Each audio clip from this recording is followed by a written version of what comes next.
What is going on, everybody? We made it, week 11, Sunday morning. Inactives came rolling out as usual. I'll let some fill in here, let some questions fill in. I'll see what kind of action we've got going on today. How long you guys can keep this thing going? Obviously look at probably usual 45 minutes. Look to push 45, 50 minutes up into the 1 o'clock hour. Over some inactives, kind of real quick. Really, the Teddy Bridgewater is. It looked like he was going to be active and is not. So it's going to be Philip Walker. Not really a one QB start guy, only the deep stream. The matchup's not bad. But direct pivot, a DK pivot, if you will, over Taysom Hill. If you're looking to play Taysom at DK at quarterback only, Philip Walker is there. Sitting right around that same price. So you can do a direct pivot there. That's kind of like where he's viable. 2 QB leagues, kind of mobile. Not XFL star, but not very good. XFL, Jagle was on our Wednesday show and was just talking about how different the AAF was from a talent level compared to the XFL, and we're already talking like super D level. So we'll see how Philip Walker does. In the 2 games he's had to come in, he's looked pretty dreadful against the Bucs and Falcons.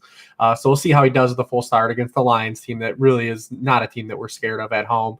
Carolina is interesting in themselves because they're really good in the first halves of games this season, which means their game plan and game building is strong. You would assume that's a signal, and then they're awful in the second half this season. I kind of threw some of those notes in the worksheet. They're not a great counter punch team. An adjustment in games, they typically come out flat in the second half and don't play good football in the second half. The Chiefs game was really the one game that they kind of threw some punches back in the second half. But you look at a lot of their second half games, and they look great the first half of games, then they fall apart. We'll see if they just struggle from the gate. Since I don't know what kind of turnout we'll have with it being kind of free week and them opening the site up this week like they do here, I'll try to hit some of these questions, and if I have to end up speeding it up and not just having the natural conversation flow that we usually do, we'll do that. As is, but we'll see where these questions go. As usual, feel free to ask anything you want, whether it be DFS related, betting. Usually manifests into a start sit, just like a start sit fest. But if you guys have anything else other than start sits, feel free to drop anything like that as well into the chat, and we'll touch on anything like that as well. But we'll start it off here with Jake at the top here. He's got Deontay Johnson or Will Fuller at the flex. Not sure if it's PPR or not. And he's got James Conner or Antonio Gibson at the RB2. I will say if it is a full PPR league, I like Deontay Johnson a little bit more. Obviously projections and ranks will favor Will Fuller because the floor and upside he's had as they take into Deontay's seasonal count. But you look at Deontay Johnson in this matchup going against the Jaguars secondary now that will be without CJ Henderson, who they put on IR midweek, and Sidney Jones, who is also out there. So they're out 2 starting boundary corners. Trey Herndon's going to move outside. DJ Hayden now will start back inside. It's Juju's birthday, too. I saw that. Only 24 years old today, which is wild to think he's still that precocious. But I like him full PPR, Deontay a little bit more than Fuller, obviously with Gilmore playing as well. Not that we're necessarily scared. We're not benching, Fuller going out our way to bench him, but I do like Deontay a little bit more there.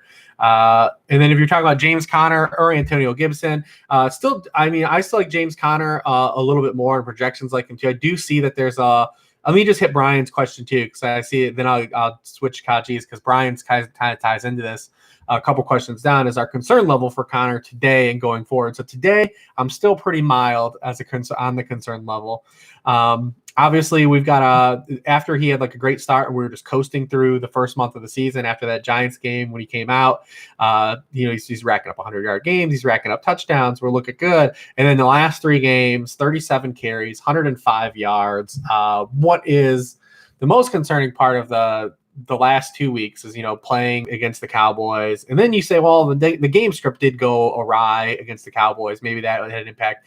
But then when you win by 30 against the Bengals team that is, 31st against the run, it's concerning. And what's concerning is that the Steelers have kind of shifted their approach. You look at their neutral pass rate the past 3 weeks, it's amongst the league's highest. They've kind of shedded the run game for the short passing game.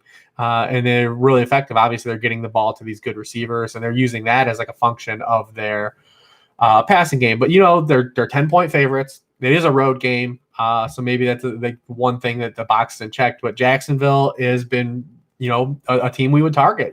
They've allowed 10 touchdowns to running backs. They're allowing almost 15 rushing points per game, and we got him as a 10-point favorite. So today I'm still willing to go back. I would say there's not no concern because of the last 2 weeks, but probably a mid 5-ish, and if he flames again today, then we're gonna rise to the 7-8 level. The schedule isn't that bad for the Steelers. The thing about Connor is he's still a running back getting touches on an offense that's going to be in positive game script more often. I mean, you look at the Steelers schedule outside of this Thursday coming up against the Ravens, where we can say we won't really want to play him there. Again, he got in the box against the Ravens. Didn't a particularly great game. That's kind of when this all started. But then their schedule, that it's hard to find games where they're really going to be losing. I mean, they have a game at Buffalo and then the Colts, so they have maybe 3 games where they might get punched back on.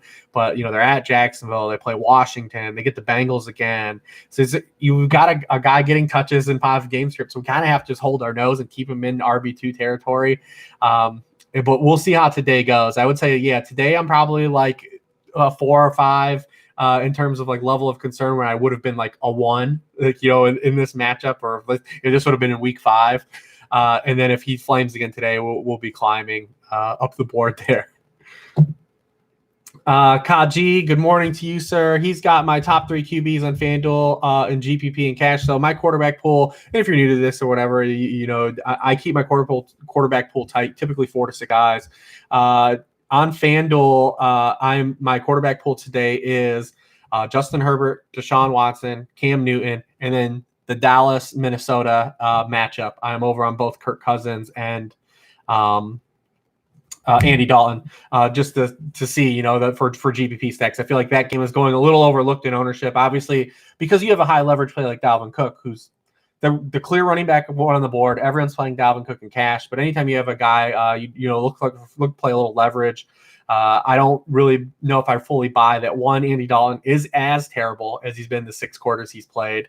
I don't believe he's a world beater, but I have a hard time believing he's a 5-yard per pass attempt passer, especially with those weapons. I don't really believe that Minnesota's defense is as good as it's played the past 3 weeks either. So, I mean, it's for tournaments only. I mean, I'm not going out of my way and putting Andy Dalton as a QB1, but I'm looking for that game to kind of find some leverage off the chalk guy like a Dalvin Cook. So if there's some passing value to be had in the game, and obviously we like the Vikings side anyway. So just assume if the Vikings somehow don't run as well as we would assume that they are going to, maybe they throw a little bit more, anything like that, where we get 30 plus pass attempts or an avenue for Kirk Cousins. Guys like Thielen and Justin Jefferson are going to have, better games. Obviously Justin Jefferson people are on anyways because of how cheap he is.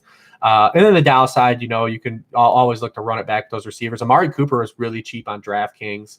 So, I mean, that game, I think, has had some stack appeal for some leverage, especially pivoting away from just everyone assuming Dalvin Cook's going to go run wild, which is the most probable outcome. But, yeah, absolutely. I can give you just some real quick ownership, too, on that. Quarterback ownership on FanDuel today is looking like Lamar Jackson, Deshaun Watson, and Justin Herbert as the guys in double-digit percentiles, no one over 20%. And then you've got Cam Newton, Burrow, Matt Ryan. I like Burrow a little bit more on DraftKings than I do FanDuel at 5,500. And then you get the bonus, the 300-yard bonus, which I think that he'll get to as well. But those are those guys there. And then, looking at the running back position, he's asking the same thing. Projected ownership, it's White. So this is what we're talking about with tournament leverage. So projected ownership on FanDuel for running back, Dalvin Cook is around 40%. The next highest running back, Alvin Kamara, is at 19.5%. Pretty steep drop off there. And then you've got guys like Kalen Ballage, James Conner as a tournament play, Aaron Jones, Duke Johnson, Gio, Mike Davis, Miles Sanders, Antonio Gibson. Obviously, I'm playing Dalvin Cook in cash over on FanDuel like everyone else. No problem. I also am playing Kalen Ballage. I'm just swallowing it. He checks too many boxes. I don't feel great about it, but at 5,800, huge home favorite, 3 down work. Matchup is positive. Although the Jets' run D, I think, is better than their overall stats show. But, just got to swallow the boxes that he checks. I don't love it. It's the most 2020 thing ever that we've got Taysom Hill and Kalen Ballage as kind of chalky, fantasy plays. That's what 2020 is. But those guys are all in play. I think Gio's a good play too. He's just a little bit more. He's 63. You look at Gio. He's been a little touchdown dependent, but we know he's going to catch passes and be involved as well. And if the game script goes away, we don't ever have to worry about that as well. Duke Johnson is at 6 is in play too. He's in play on both sides. I wrote all these guys up in the DFS values column too as well. You can check that out too. And I like Mike Davis as a tournament play just because he's been so disappointing the past month. They faced a really good run of good defenses as well over that stretch. You get the light Lions defense at home. Obviously, no Teddy kind of, I think, hurts the ceiling a little bit. And then I also like Miles Sanders, too, just for the default of what the juice he could provide at his pricing. He's kind of in that dead spot. A lot of people are going to skip down that top tier guys like past Aaron Jones's pricing and then just go straight down to the Gios, the Dukes, the Ballages. So I do like Miles Sanders too, as a guy like in that mid 7 range that can, have some upside as well. Let's see. Get back on track here since I took basically 10 minutes to answer the questions, but we'll see what we get here. Nagata Phil is following Brian, so I touched on Connor. He's got full point PPR. One has got to sit. He's got T. Higgins, AJ Brown, Will Fuller, Jacoby Myers, and Amari Cooper, all really solid options. I feel positive about all of these guys. I think out of those guys, if you're asking me like who I've got to sit, oh man, I mean, because in rankings, Myers is going to be the lowest, but I don't really want to sit him. But I think you have to out of all these guys. These guys are just better options, and I'm really high on Jacoby Myers too. I just am higher on all these other guys. I think the one guy you maybe could kind of squint and tell yourself a story on is Will Fuller. But he's just had such a high floor all season. Even last week in that win game, he caught 5 passes. Like didn't absolutely kill you after he had scored a touchdown in 6 straight games. So he'd be the one guy I think I'd be able to talk something about. I just think that those other guys are better plays, though, unfortunately. So I mean, I think Myers is just the odd man out, but I am high on Myers today. Especially at DraftKings at 4,900. But I think he's a locked-in wide receiver 3 at this stage. You look at his targets per route are only being targeted at a lesser rate than Devontae Adams, and that's just over the last 4 weeks. Cam's really kind of found a security blanket, and he's played inside and outside. I mean, you look at after they grab Isaiah Ford, he kicks outside, even against the Ravens, has the 5 for 50, gets you the 10 PPR points. Which you can't count in the passing touchdown, but we really can't count a receiving touchdown either, which is the unfortunate part when you're laying in Myers versus all these players above that you have here. I mean, there's not a touchdown equity here. Cam Newton has not thrown a touchdown pass to a wide receiver this entire season so far.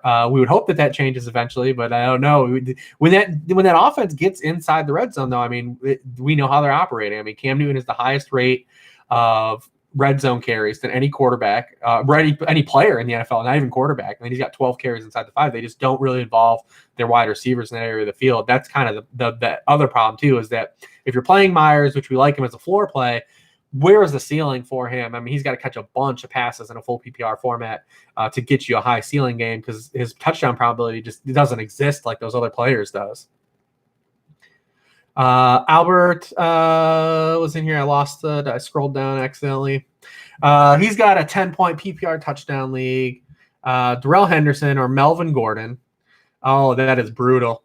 That is just absolutely brutal. I guess if you're making me pick out of those guys, I would just, swallow it and play Darrell Henderson. But I mean, neither one of those guys I don't think is great. I do think it's more of a Malcolm Brown setup this week because the pass rush that the Tampa Bay has. So maybe Gordon, if you want to just hold your nose and take a swing. But you look at Gordon's past 3 weeks, it's disgusting. And I mean, they're underdogs again. He's basically has to score a touchdown, which is anyways you want in that 10-point touchdown. And the one thing you can say is at least maybe the reason we go Gordon here is we hash this out, pragmatically, is that there's no threat for Gordon if they get inside the 5. Like Phillip Lindsay doesn't have a carry there in games that he's played with Gordon. So at least you say if Denver gets there, there's no threat. Whereas if the Rams get there at least Malcolm Brown at least has a shot to be in, like he has been, in 2 or 3 weeks. So maybe we just use that as a tiebreaker. It's not great. I don't feel great about either of those guys, but maybe we just use that as the pragmatic approach to say, hey, if the Denver can get there, there's no threat for Melvin Gordon on the roster for the Broncos to take that carry, or there at least is an inkling that Malcolm Brown could take it from Darrell Henderson. It's not great. I know you don't. I know you don't really want to play either one of those guys either, but here we are. And then we got to pick 4 of these wide receivers out of how many guys? 1, 2, 3, 4, 5, 6. Fulgham, AJ Brown, Deontay, DJ Moore, Crowder, and Myers. So I think out here we'd throw out DJ Moore, Fulgham, and I want to say Crowder. But I mean, if you want to play Crowder or Myers, I don't have really any pushback there. But Deontay Johnson, AJ Brown are in. With Teddy not being in today, it's really tough to just understand what we're going to get from these Panthers wideouts. Fulgham, we've seen Rager outsnap him and run more pass routes than him last week. It's not like we're going to run away from it. I think he'll still have moments this season. We got another bad weather Cleveland game. Last week you guys were here and heard the wind, almost like, tearing up my house. We don't have it like that, but it is cold and raining. It's going to rain throughout the game. The wind isn't crazy, but it's not a great weather game. And then Albert's asking what I think about Cam Newton today. I love Cam Newton today. I think it's a really good spot for Cam Newton for a couple of reasons. Well, one, Houston can't stop the run. So it's going to keep the Patriots, what they want to do and how they want to operate offensively, are going to be able to stay, ahead of the sticks and operate in the capacity that they want to. They're not going to get thrown off their script. It's unlikely, I believe. Also, when they do throw, well, one that helps Cam Newton throw anyways. When they're running the football, it makes Cam Newton, it makes all the offensive viability rise. And then Houston does not get any pressure on the quarterback whatsoever, which is Cam Newton's main bugaboo this season. So I do love Cam Newton. I think it's a really good positive day for the Patriots. I love the Patriots as a bet today. Laramie Tunsil's also out. I like the Patriots outlook today. I think it's a really bad schematic matchup for the Houston Texans versus what the Patriots do well this version. I will say that Sean Watson, I expect to still be fine from a fantasy stance. I expect him to bounce back indoors. He's had a really good history against Bill Belichick too. 2 of the 3 games, he's had over 20 fantasy points. Last year, when the Patriots were a world beater on defense, he lit them up. Obviously no DeAndre Hopkins or anything, but I think you just throw out what happened with Sean Watson in that win Cleveland game. So you just throw it out the window, though. He had been averaging over 9 yards per pass attempt of the previous 5 weeks. But I do like this matchup overall for Cam Newton and the Patriots in totality. And I had some nice things to say about Damian Harris too in the DFS write-up in the worksheet. Stu Party's in there. Let's see. I'll pick this up here. He's got full PPR. He's got Duke or Giro. And what's my confidence? We ran down Jacoby Myers there. I think he's a really solid wide receiver 2, wide receiver 3 floor play. Just don't know how much touchdown probability we have there. Like him a lot more in full PPR. Duke or Gio in full PPR. I still have Duke a little bit higher, but you look at 95% of snaps last week. He took all the carries but one, all the touches but one to CJ Prosise. So I still think the opportunity's there. Indoors, they'll be chasing a little bit of script. No problem with Gio, but we have seen Samaje Perine get some reps the past 2 games that they've played. So he's more of a mid RB2. I think he's a great floor play. So I still have just Duke, a slight edge to Duke there. Justin's got a DK, cash, winner take all. Herbert with Henry and Mike Williams, like that, like Mims run back too. If you look at Mims too, the air yards were there that week coming into on that Monday night game. Should you swap Allen for Williams? If you can fit him, but I like this matchup for Mike Williams if you want to be a little bit more contrarian side, because a lot of people are going to play Keenan Allen, obviously. If you look at his, all of his rate stats playing with Herbert and his volume, where Mike Williams a little bit more leverage and contrarian play. So if you're doing a winner take all thing, I would lean towards just being a little more contrarian if it's winner take all and going into Mike Williams. I'll load some players all in GP. FanDuel, favorite defense. Obviously the Falcons at 3,200 are just dirt cheap. I wrote up in it, definitely read the value plays and check that out. I think the Bengals stack is interesting today. With Burrow, with T. Higgins, you can run it back with Antonio Gibson if you want. If you think game script goes away, obviously Terry McLaurin's a great play. But I wrote up all those guys, so make sure you check out that article over there for the cheap guys to play. I'm in on the Minnesota Dallas game, just kind of going over, like I said, just for one, it's leverage on Dalvin Cook, a high ownership, and then also just I think that there's a chance there for it to be kind of a back and forth game too as well. I think that Dallas will play better coming out of the bye than they did. Maybe they don't. Maybe they're just this damn awful that they've been. But I expect them to play a little bit better. I expect Andy Dalton to play better than he did those 6 quarters. I mean, I don't expect them to be Dak Prescott and operate on that level where I think they can score 35 points. But I do expect them to be somewhat functional today. We'll see if those are those my dying words, but definitely like that as like an overlooked game too as well. I wish I could crack that Packers Colts game, man, but I just don't know. I toyed around with it a lot because I mean, there's a lot of signal there that we should be more into that game. But the Packers are always, we know where we're going with the Packers. It's pretty easy when you're going Rodgers, Devontae, Aaron Jones. Their ancillary pieces don't do a whole lot, and it's not a great matchup for their ancillary pieces. Maybe Lazard, but it's not great for a guy like Marcus Valdes-Scantling. When you look at where the Colts are successful on defense, they don't blitz. They play just shell coverage. They play zone at the second highest rate in the league behind the Carolina Panthers. So they just are geared to not giving up big plays. So that the streak that Marcus Valdes-Scantling on, it might come to an end this week. And then the Colts side, what do we really do with this group? I mean, we can go back to Hines and take a shot on him, but if he's running cold, because remember, Hines was awful as a runner until last Thursday. He was terrible. He led the league in rate of runs that failed to gain yardage until that Thursday night game.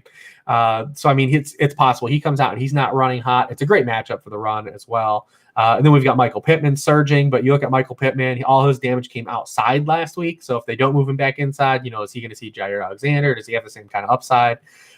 It's a really tough game to crack, but indoors, 50-point total. The Colts side is a 28 team total. I wish I could crack that game from an individual player stance because there's some signal there that there could be some scoring, but it's very tough from DFS stance to try to figure out what to do with these Colts guys. Jeff's got Kalen Ballage or Godwin at the flex in PPR. I mean, as crazy as it sounds, man, I mean, I think Kalen Ballage is to play. I said most 2020 thing ever. I do think Godwin's guy's a really solid floor. If you look at Godwin's performances this year, I mean, the outside of one game, he's had at least 6 targets in every game that he's played and had a safe floor. So if you feel like you just need that floor, I would go with Godwin. But I do think that Ballage actually he has a usage floor. I mean, he outsnapped Joshua Kelly 46-17 last week. Tremaine Pope didn't get a snap. Granted, I mean, could we be loosey with the football on this? Anthony Lynn just kind of go back and use these other guys? Sure. But there's really not a strong objective signal there. A big home favorite. He can catch the ball. I mean, I know. And then, Printfest, I covered Duke or Kalen Ballage, just to open. I mean, if you look, I just think Kalen Ballage is actually like a more of a lock to catch more passes than Duke too. It's pretty crazy. Albert's following this up. He's got to pick 2, Burrow, Goff, or PJ Walker. I'm going Burrow, and man, I might roll the dice on PJ Walker. DJ Moore is downgraded a little bit. Yeah, absolutely. You have to downgrade those guys some, and I did. I knocked them down earlier in the week. Do you look at DJ Moore? The thing with DJ Moore is that he's just got a hit on low volume. His volume just is not there to elevate him up to like locked in wide receiver 2 set. He's more of like DJ Moore is more of like a wide receiver 3 with like wide receiver 2 upside because what he's getting. I mean, he's had 4 or fewer catches now in 8 of his 10 games, fewer than 7 targets, having more than 7 targets in just 1 of his past 8. So, I mean, he doesn't have that requisite volume. So now if you remove Teddy from the equation and you get a downgrade, he's more of like a flex wide receiver 3 type guy. I could be tempted to play Walker over Burrow, over Goff though. Absolutely. You talk about the rushing and Goff, facing this pass rush of Tampa Bay, and you look at Goff's splits under pressure. He is the worst in the league, minus 5.3 yards per pass attempt under pressure compared to kept clean. It's the largest drop off in the NFL. And he doesn't give you any rushing ability. I think if Goff gets there this week, it's basically going to be like something like a high QB2 game. I don't think he has like a really high QB1 game. And Walker might be able to just rush his way there. Man, I would roll the dice. I mean, it's week 11. We got to make bold choices here. So I wouldn't have any problem doing that. Justin's got Ronald Jones or Devontae Parker for the flex. Yeah, you got burned last week. I started. He'll do a 98-yarder. Tud will do that. I mean, this Bucks situation, man, what a nightmare every week. That it just happens every week. We don't have a grasp on the rushing out. The only thing we know every week with this Bucks situation, or at least we know for now, is that Leonard Fournette's going to play in the passing downs. As far as outside of that, we don't know anything. They keep going back to Ronald Jones and giving him signs early in games. So like he's getting the first crack at it. So if he comes out and he's running hot, I think he hangs on to it. But like we seen with that Giants game a couple weeks ago, he comes out, gets the shot, he's not running hot, he loses the fumble, and now Leonard Fournette's in the game. Because that's not even a game that was like super negative game script. And then the following week you do have Leonard Fournette not snapping, but it's a game where you don't expect Jones to play like it's 31-0 at the half. I think Jones gets a crack. Again, be the lead guy, and if he's not running hot, or if the Bucks fall behind, you're going to see a lot more Fournette than Jones. I think that's where we are with the situation. It's not a great matchup for Jones against this Rams team. They're 12th in rushing points allowed. They haven't faced a great slate of running backs though. I kind of threw this in the worksheet. I mean, Seahawks, Dolphins, Bears, 49ers, Washington, Giants, Bills. Not a lot of committees, a lot of injured teams that have had guys injured and they've had guys elevate. Yeah, I mean, so circling back there, still he probably is a better bet to score a touchdown than Devontae Parker. I don't hate Devontae Parker this week either, but I guess I would edge Jones there. I wish I had something great to say about it. It's just so tough because when you look at Tua with Devontae Parker, we should like him a lot as being a lead receiver, but where is the upside? Where's the shown upside here in the situation for Devontae Parker to treat him like a wide receiver 2+ or treat him like he can put together a wide receiver 1 game? His games at Tua 1 for 3, 6 for 64, 2 for 31. He's getting a high rate of team targets, but like the volume has just come way down with Tua. There's not the kind of passing volume they had with Ryan Fitzpatrick. 28, 22, 25 pass attempts in those games. They've had some defensive touchdowns and some short drives that have kind of skewed the play volume, but where's the ceiling? Where's the ceiling that we can kind of coax ourselves into for Devontae Parker? Gio or Duke, we hit that one too. That one is on there too. I'm a little bit more pro Duke than Gio, but they're in that same tier of RB2 guys. Do I think ESPN will keep the tight end station? No, I probably not. But I mean, I don't really have I don't have like a real huge deal or like something to fight in that. I don't have a lot of leagues in ESPN. Anyways, this is the bet they made. Listen, they knew full well what they were doing. Even in the write-up of the blurb for Taysom Hill on ESPN, literally calls out how it could be advantageous for you to have Taysom Hill because he's a tight end on our site. It calls it out. So they knew what they were doing. And then, on FanDuel, like we did this last year. Like, Taysom was the nuts on the Thanksgiving slate last year.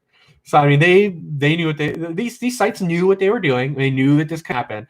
So for them to kind of go maybe and pull it away, there's some rub the wrong way on that. But I think it's dumb that they did it in the first place. But I don't have a huge war to fight with the ESPN about it. It is what it is. It's been like that all year.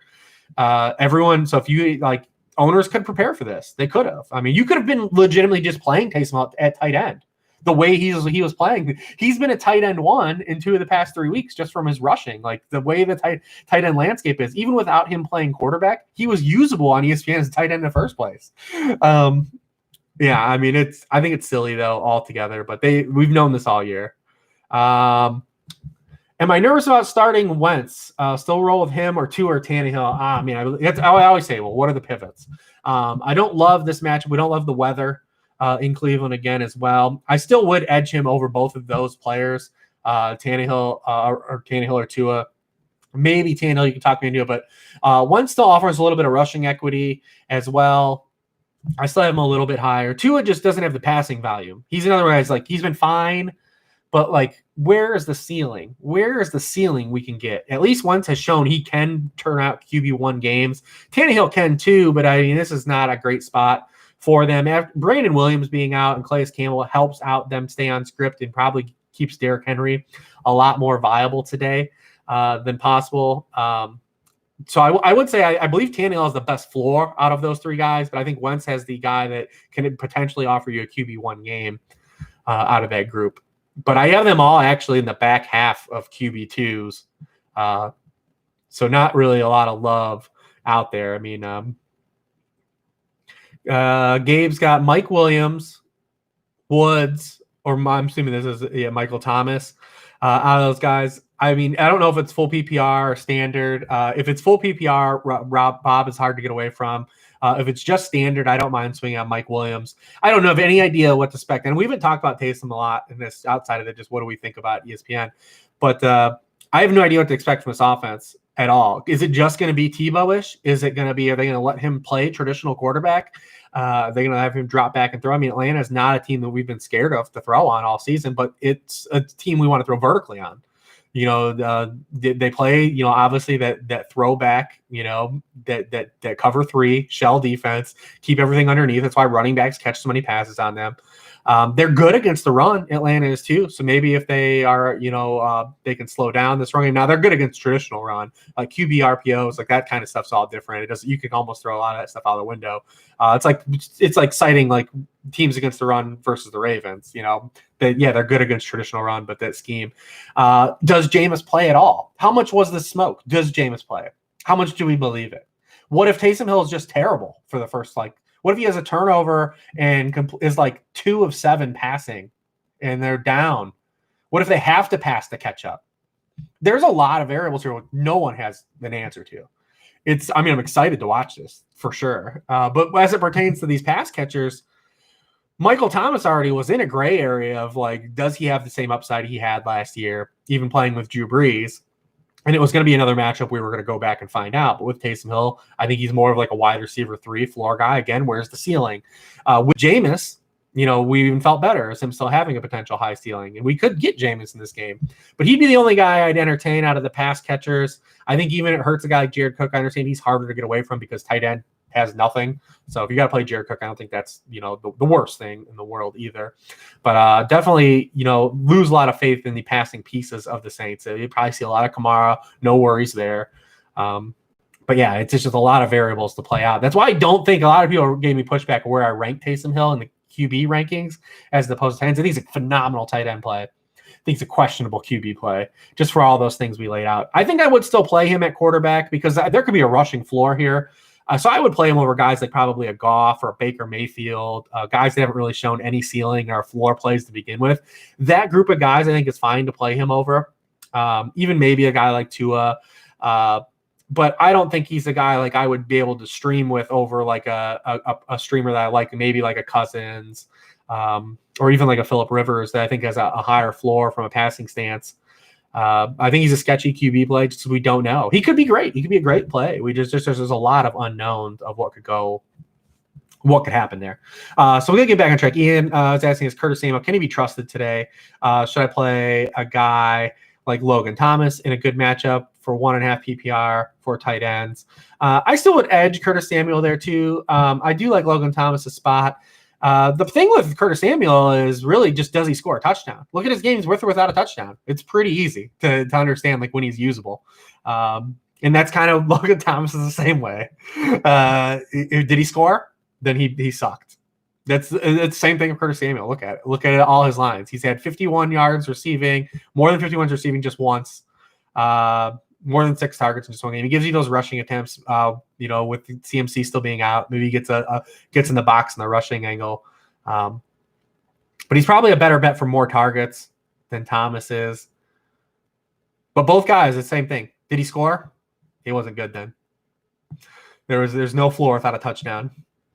Jeff's got Gibson or Gio in PPR. I like Gibson more. I mean, you look at Washington's only been favored in one other game this season. It was a Dallas game. Gibson had a season high 20 touches in the same spot home favorite, not a huge home favorite for us to go all in on and say like it's a smash. They're absolutely going to win because they're only 1.5-point home favorites.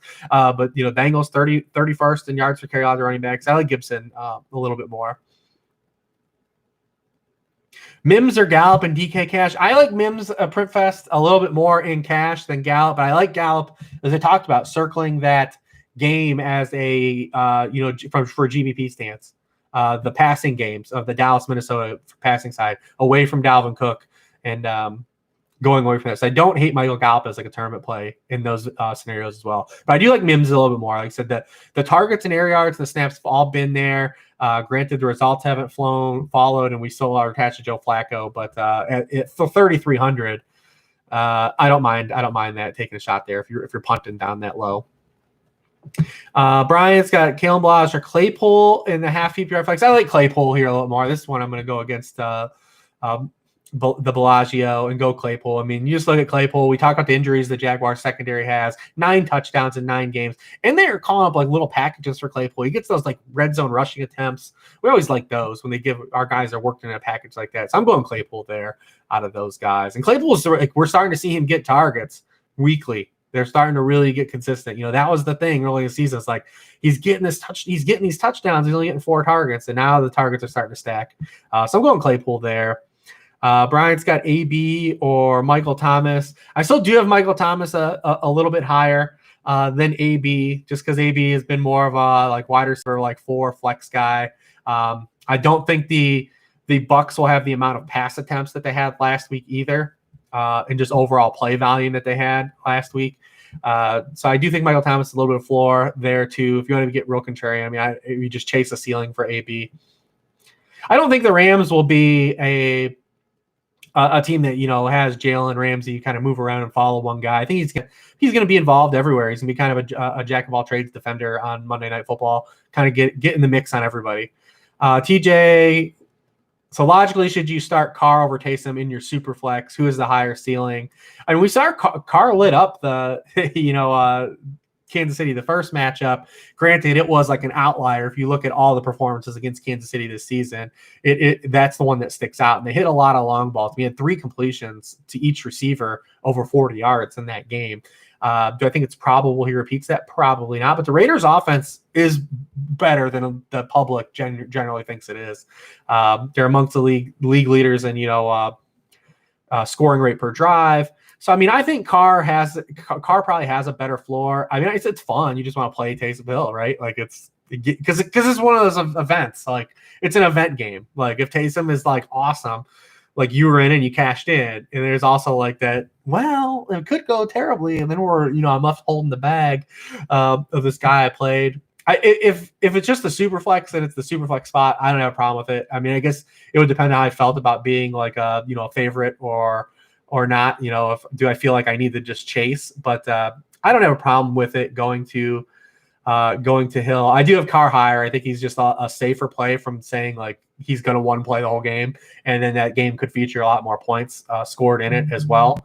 What gives him a lot more safety. So I think that gives him the edge. But I mean, if you do want to just have fun and let your hair down, I get it. I totally get it. At what point do we give up on Zeke? Yeah, I think he's playable in the flex. I don't think we have to give up on him. I mean, he's getting a lot of touches.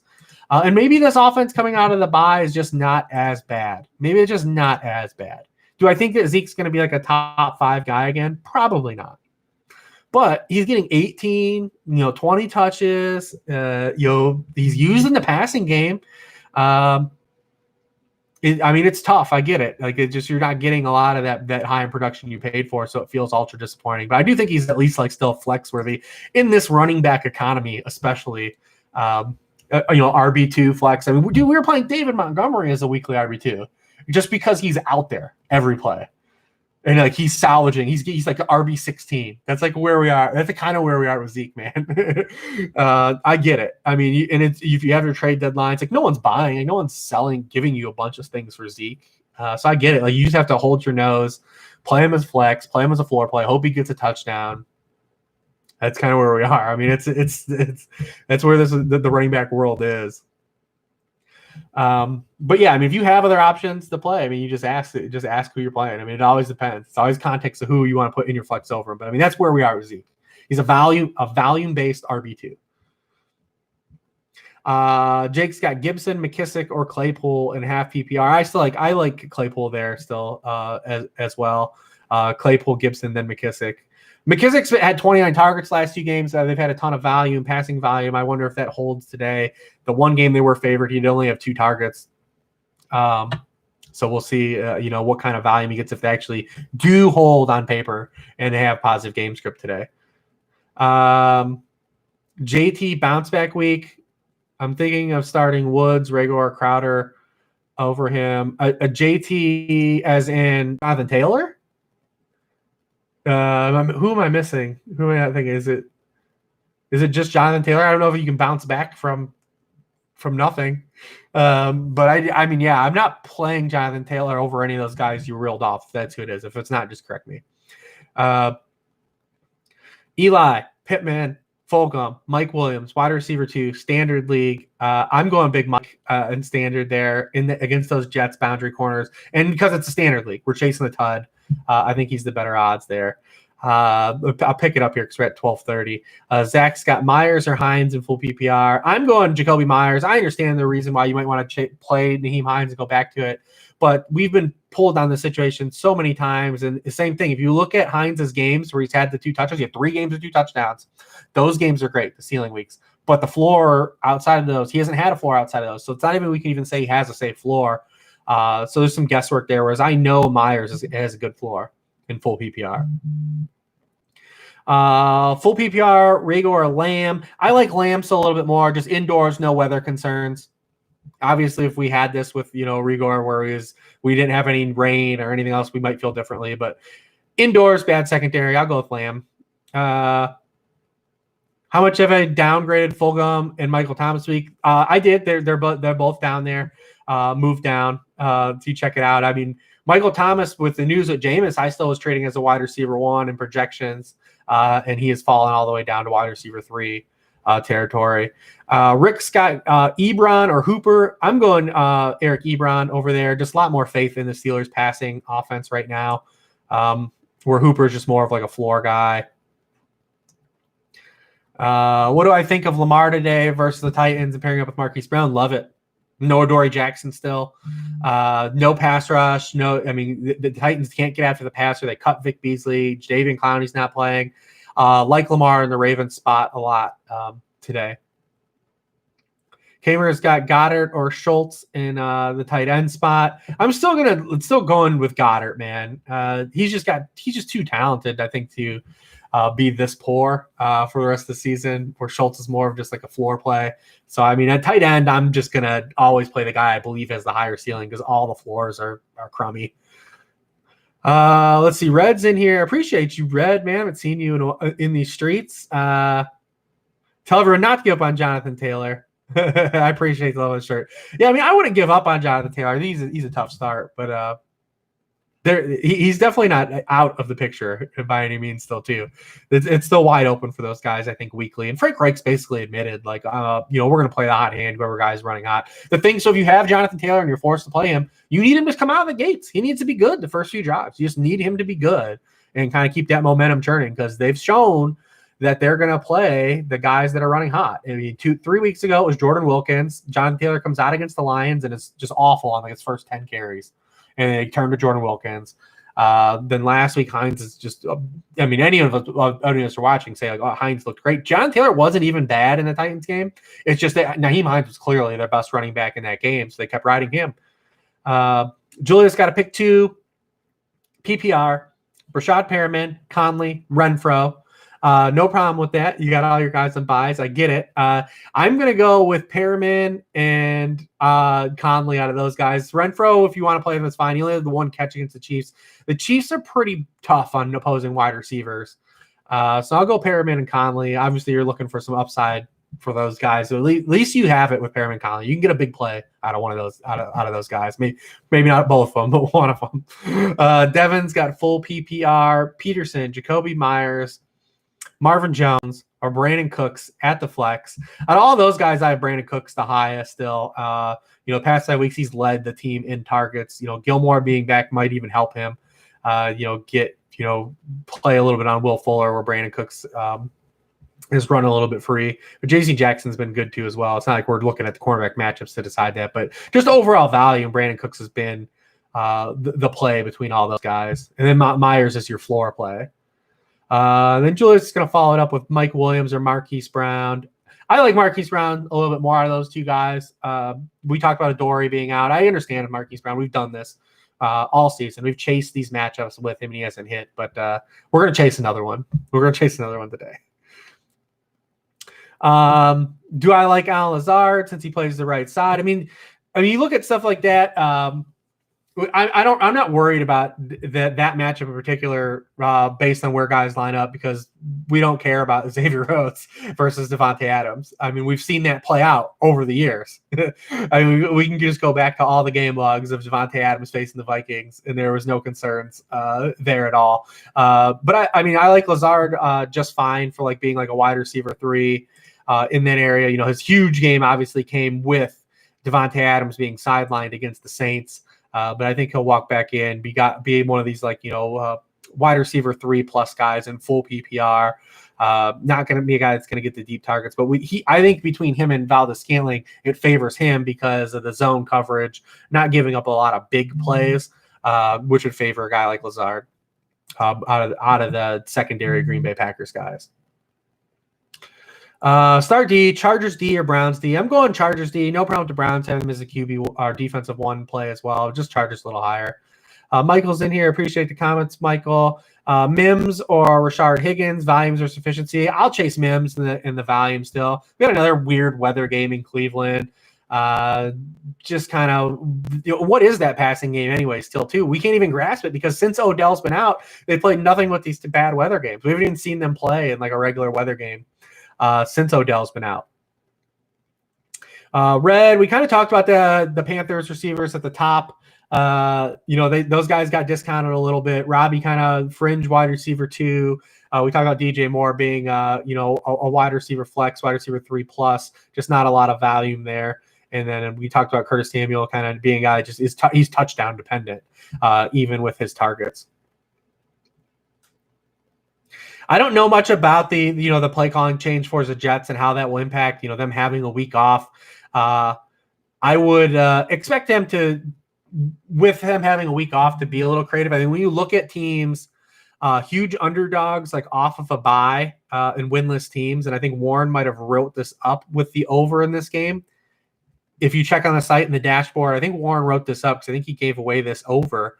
Is like historically, like these teams outperform expectations. These winless teams off of bye, and they score. They play a little better offensively than we expect them to. So I mean, the Jets maybe are a little more functional. And honestly, when they went before bye, they scored 27 points against Patriots. So I mean, is it concerning news for Crowder? I think Crowder was a guy that was going to regress anyways because he was just commanding so much volume as a byproduct of how many players just weren't available in the offense. He didn't play games with very much with Brashad Perriman or with Mims, let alone both.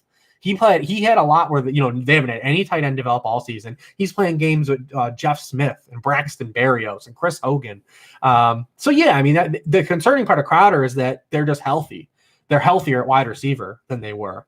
And Crowder's a guy that has to get a lot of targets to have a high ceiling. So I think he moves back into being like a floor-based wide receiver 3, kind of that area, wide receiver 2, wide receiver 3 range. But I don't think he's a guy you have to run from either. TJ, am I starting too many Panthers with PJ starting? You could use Antonio Brown. I think it's tough to play Antonio Brown over either of those guys, though. So, I mean, you're just making the right call based on your options there. Joe, Salvon Ahmed, and Michael Thomas in the flex. PPR 12 teams. I mean, I have no problem playing Ahmed. I don't. I know Breida's back, and we can see some, kind of a hedge. But like I said, what is the range of outcomes today for this thing? Michael Thomas hasn't even been that great to play either. We've got a real wide range of outcomes for Michael Thomas.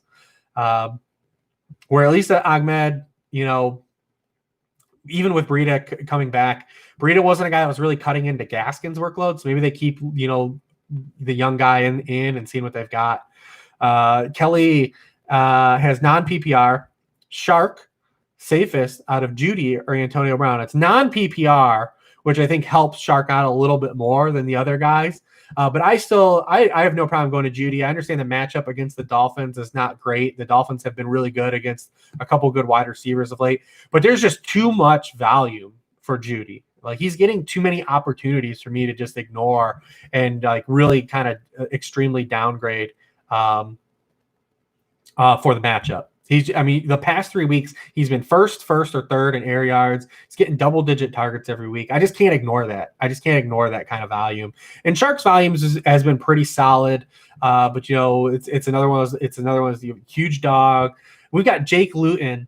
Jake Luton so far under pressure, small sample, only 2 games, is averaging 2.7 yards per pass attempt under pressure in 2 games right now. And he's faced the Texans and he's faced the why am I off my tip? The Packers the last week, who get no pressure on the quarterback. He's facing a team that blitzes at the second highest rate in the NFL. He's facing a team that gets the most pressure in the NFL.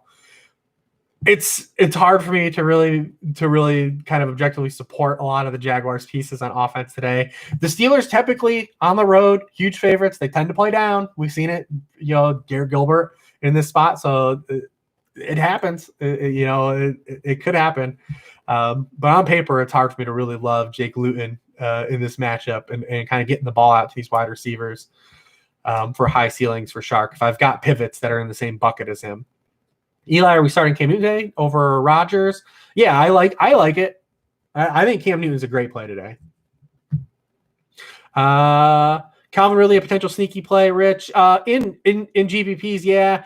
So the thing is that I saw Dr. Gene post, Dr. Gene Ramel, if you follow him, said that he had a little bit of concerns about Ridley just not being 100%. And Sigmund Bloom has talked about Ridley being on that like Sammy Watkins kind of corollary. Like if he's like a sports car, like he's great when everything's working, but like when he's a little bit dinged up or he's got to go to the shop, he doesn't perform quite as highly. I'm playing him. Listen, I have Calvin Ridley. I'm playing him. I think he's a great, tournament play, but it might not be a spot where we just expect like a high ceiling game. Absolutely playing him though in this game. I think he's a fun tournament stack as well. And like you said, yeah, he's had good games against Atlanta in the past. We're going right back and playing him. There was just throwing out those nuggets there that if maybe it's a game where he doesn't have the full upside here. All right, I got to roll through these a little bit more as we're at 52 minutes. So let's rapid fire this out of here. Sam, Travis Fulgham, Michael Pittman, Malcolm Brown in the flex, half PPR. Out of those guys, I'll go Pittman. Out of those guys. Happy Killing last week. Oh, well, please, I mean, just hold our nose to 425. MC, he was on the Atlanta over and Detroit, Carolina. Not sure now on the over. Thinking Pittsburgh, Jacksonville in the over. If you listen to the show this week, I mean, TA laid out a lot of stuff about Pittsburgh in these spots historically going under like 70% of the time. Something to keep your the pulse on here as well. If you go back and listen to the Sharp Angles podcast. How concerned should we be about Matt Breida being back? I mean, I don't really know. I know that doesn't help you a lot. But I mean, you look at Matt Breida, he was never a guy that was carving out a huge workload, even when Myles Gaskin was just okay. Listen, we were never like Myles Gaskin was never incredible. Like Ahmed was just basically putting in the Myles Gaskin game last week, right? That's what he was. He was being Myles Gaskin. So if Matt Breida wasn't really cutting into his work, maybe he doesn't cut into Ahmed's. Or something he's an RB2, floor RB2. Needs to get in the box. When I go Mims over him, over Ahmed and full PPR, I wouldn't have a problem with it. I'd still have Ahmed higher, but I wouldn't have a huge problem with it.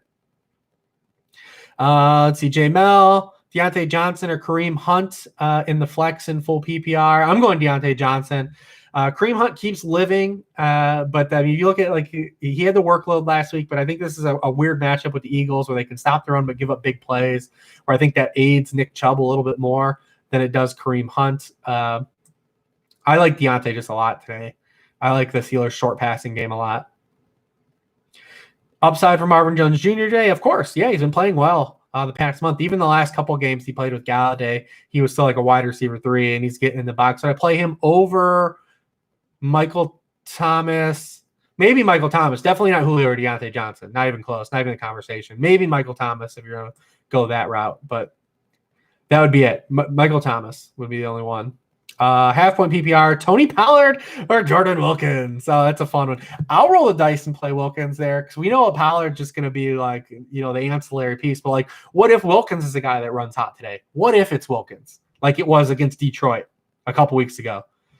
So we were talking about range of outcomes, like for Tony Pollard to like turn in an RB1 game, like not only does Zeke have to be out, like the Cowboys offense has to be functional. Like a lot of things have to go right. Jordan Wilkins is just as bad as floor, but at least he's shown he could get there. Let's see. Red's here. What's the likelihood that Le'Veon Bell gets a TD opportunity inside the 20? I would say probably pretty low, but you never know. We've yet to see them just have like a pure goal line rushing attempt. That's where I think that he might still be involved. Like we haven't seen them get to like the 2-yard line and just try to pound any running back in, let alone Clyde Slayer. So it could be Le'Veon if they actually do get to that part of the field. I still think there's a chance Le'Veon could be the actual goal line back, like not the guy that's scoring from 11 yards out or 10 yards out or catching a touchdown pass. I think if they actually were to just want to run the ball from the 1-yard line, I still think it very much could be Le'Veon. But obviously, you're throwing a Hail Mary, playing him. What receiver would I take from Dallas? Amari. I think he's the safest guy. He's shown the highest floor and the most usage, and then Lamb. Matt Swain, Harris versus Steelers or Harris versus Texans in standard. Who's Harris versus the Steelers? For the Jaguars? I don't know. I'm not sure if I'm missing something there. But I like that Damian Harris is a playing standard. Definitely check out the worksheet and the FanDuel write-up, the DFS values I wrote up. Like that. Wide receiver Calvin. Marquise Brown or Mike Williams. We touched on that. I like Marquise Brown a little bit more. We mentioned that. Oh, okay. Got you. All right, Matt. He corrected it down there. Harris versus Houston or Robinson versus the Steelers in standard. I mean, listen, it's James Robinson's going to show up in projections and stuff higher because he catches the football and he's in on every snap. He's just going to be like a guy that you're going to want to circle. It has like a guy more opportunity. He's more projectable opportunity than Harris. I think Harris in a standard league is fine to go to though over him, just based on the the matchup and not having the receptions hurt him. But Robinson's just going to be a guy that's more projectable for value. Red's got the Jonathan Taylor. I like it. Mark Ingram or Leonard Fournette. So I'm playing Fournette. Max. Just more opportunity. He's going to catch passes at least. Do I think Baltimore overlooks Tennessee since they play on Thursday? I doubt it because they lost last week. They need a dub. They need dubs. If it was something where they go out on Sunday night and they roll the Patriots and they come in this week, maybe, but they lost. And they haven't been playing good football. So I would say doubtful side of thinking that they lay down. Not having, like I said, those two guys on the defensive line does hurt a little bit, but Brandon Cooks, T. Higgins, John Hayes, Brandon Cooks, T. Higgins, or Amari Cooper as my wide receiver 2. I don't know if it's full PPR or standard, but I like T. Higgins there the most of those guys. T. Higgins is at over 60 yards, 6 straight games, only wide receiver in the NFL to do that. He's at a high floor, getting them looks. He has a big playability as well. I would rank them, T. Cooks, Cooper, outside of projection ranks, just rankings of what I'd want to do with my lineup. Jordan's got wide receiver 1, Ridley. Wide receiver 2, Claypool. Flex, McKissick. Flex Deontay. Let's get Deontay in there, Jordan. Dylan. I like the Dylan, though, too. Full PPR, Michael Pittman, Raygor, Jonathan Taylor, in your flex. I think you got to go Pittman there out of those guys. Kaji, Juju on FanDuel. It's his birthday. Yeah, it is his birthday. I like all the Steelers. I love the Steelers short passing game. With the 2 boundary corners out, I do like the Claypool Deontay matchup, but all those guys are involved as wide receiver 3+ guys. So Juju definitely has a pivot play as well. Does Lamb still have potential? Yeah, wrote Lamb up. I think he's good wide receiver 3. We like him more in full PPR though. But I think he's in play. I mean, listen, that Minnesota cornerback room is still hurting. Dantzler's still out. Like, they're still hurting for guys. I still think there's potential. If Dalton can just not be the 5-yard per pass attempt guy and just be like a 6.5-yard per pass attempt guy, there's opportunities for those guys. Carr or PJ Walker, I would still go Carr. Alex got more Shark. I would go Shark there with the absence of Teddy. Hayden Hurst or Hunter Henry in full PPR. You should try to trade one of those guys. I understand Hunter Henry has been awesome, but some team would probably give you something for him that is rolling out just streaming dudes. So I mean, I would look to maybe if you haven't hit your trade deadline to sell one of those guys at the end of the line. I like Hayden Hurst a little bit more. No problem with Hunter Henry. It's just that the yardage hasn't been there for Hunter Henry. I think the matchup is fine, and we like Herbert. But I think Hayden Hurst has been a little bit better. Unknown Cup, Deontay Johnson, Higgins. You need 2 in PPR scoring. If it's Higgins, Deontay. If it's Rashard Higgins, Deontay Johnson, Cup. Michael Hurt, can I pontificate on my Detroit, Carolina under 47, Philadelphia, Cleveland over to say parlay? I like the Cleveland, Philadelphia side of it as a lot. If you look at the Detroit, Carolina too, that's 2 teams that are willing to play slow and not run a lot of plays either, so you could get there as well. So good luck to you in your parlay. I like that Philadelphia under though, Philadelphia, Cleveland under. Ryan's got Woods or Jacoby Myers in full point PPR. I mean, it's still Bob, but I like Myers a lot too. But you got to lean Bob still, just for objectionable stance. Appreciate you, MC, on the way out. To put us at an hour even. I appreciate you guys coming on, keeping this chat rolling. If you want to reach out on Twitter, ask anything, end questions. Good luck today to anybody that needs dubs. Everyone hit that cash line, like MC always says. Hopefully, everyone hits that cash line today. And good luck today.